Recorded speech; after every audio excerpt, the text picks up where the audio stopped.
Hello guys, welcome back to my channel. So ఈ వీడియోలో అయితే మేము ఒక 10 days ట్రిప్ గురించి చెప్పబోతున్నాను. సో ఏదైతే మహారాష్ట్రలోని తుల్జా భవానీ టెంపుల్ నుంచి కాశీ, వారణాసి, విశ్వనాథేశ్వర స్వామి టెంపుల్ వరకు మేము 8 జ్యోతిర్లింగాస్ కవర్ చేస్తూ Ayodhya temple and Panduranga Swamy temple and Tulja Bhavani టెంపుల్కి అయితే వెళ్ళడం జరిగింది. సో ఈ జర్నీలో మేము ఎలాంటి ఎక్స్పీరియన్స్ చేసామన్న దాని గురించి అండ్ అదేవిధంగా సో టెంపుల్ హిస్టరీ గురించి అండ్ మా జర్నీ ఎలా ఉంది, అక్కడ అట్మాస్ఫియర్స్ ఎలా ఉంది, చాలా బాగున్నాయి అన్నమాట. సో ఇవన్నీ కూడా మీకు ఈ వీడియోలో ఎక్స్ప్లెయిన్ చేయడం జరుగుతుంది. ఫస్ట్ ఆఫ్ ఆల్ మేము డే 1 స్టార్ట్ అయిన రోజు నైట్ స్టార్ట్ అయ్యాము. నైట్ 10 o'clock స్టార్ట్ అయిన తర్వాత సో మార్నింగ్ వరకు తుల్జాపూర్ భవానీ టెంపుల్కి అయితే రీచ్ అయిపోయాం. రీచ్ అయిన తర్వాత తుల్జాపూర్ భవానీ దర్శించుకుని మార్నింగ్ 6:30కి మాకు దర్శనం కంప్లీట్ అయిపోయింది. తుల్జాపూర్ వీడియోస్ అయితే నేను క్యాప్చర్ చేయలేదు. So Pandharpur Panduranga Swamy temple videos అయితే నేను క్యాప్చర్ చేశాను. ఈ వీడియోలో మనం పందర్పూర్ పాండురంగ స్వామి టెంపుల్ గురించి అయితే తెలుసుకుందాం. సో లేట్ చేయకుండా వీడియోలోకి అయితే వెళ్దాం. ఎర్లీ మార్నింగ్ పీస్ఫుల్గా అయితే తుల్జాపూర్ భవానీ బ్లెస్సింగ్స్ అయితే తీసుకొని సో 6:30 AM మేము తుల్జాపూరి భవానీ నుంచి స్టార్ట్ అయ్యామన్నమాట. సో మాకు అక్కడి నుంచి సోలాపూర్లో ఉన్న పందర్పూరు విలేజ్ వచ్చేసి మాకు అప్రాక్సిమేట్ 200 kilometers అన్నమాట. సో అక్కడి నుంచి స్టార్ట్ అయిన తర్వాత మేము మధ్యలో ఒక బ్రేక్ తీసుకున్నాము 80 kilometersకి. సో ఆ బ్రేక్ తీసుకున్న తర్వాత అక్కడి నుంచి మేము తిరిగి మళ్ళీ స్టార్ట్ అయిపోయాం అనమాట పందర్పూర్ వెళ్ళడానికి.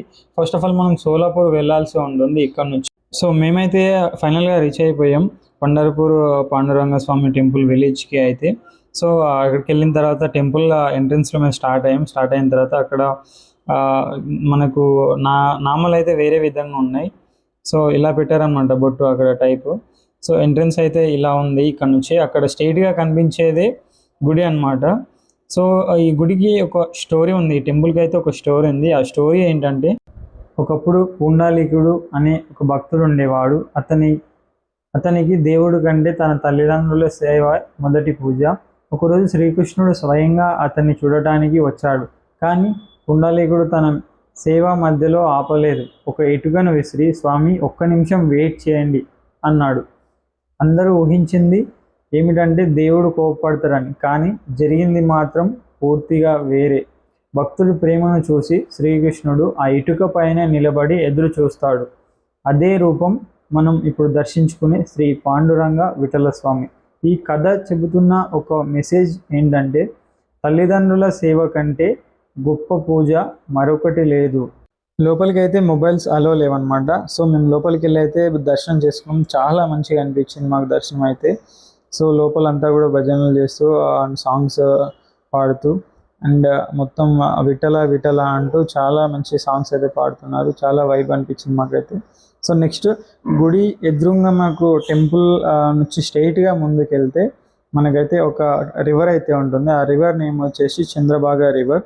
సో అక్కడ కింద కూడా 2 temples ఉంటాయి. ఆ 2 temples మేము దర్శించుకొని నది దగ్గర అయితే కొద్దిగా సేపు టైం అయితే స్పెండ్ చేసాము. చాలా బాగా అనిపించింది మాకు ఆ ప్లేస్ అంతా కూడా.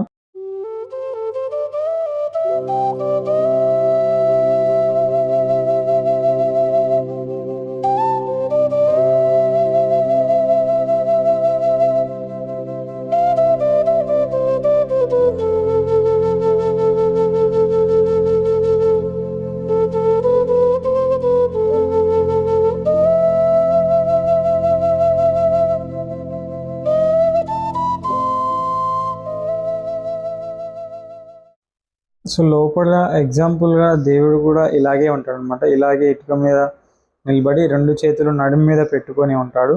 సో ఈ దర్శనం కంప్లీట్ అయిపోయిన తర్వాత మేము ఆ నది దగ్గర ఉన్న టెంపుల్స్ని దర్శించుకొని సో నది దగ్గర కొద్ది టైం స్పెండ్ చేసి మేము తిరిగి రిటర్న్ అయితే స్టార్ట్ అయిపోయాం అనమాట. నెక్స్ట్ మేము వచ్చేసి భీమాశంకర్కి వెళ్తున్నాం. సో భీమాశంకర్ వచ్చేసి మనకు నాసిక్ దగ్గర ఉంది. సో మాకు అక్కడ నుంచి వెళ్ళడానికి జర్నీ స్టార్ట్ చేసాం.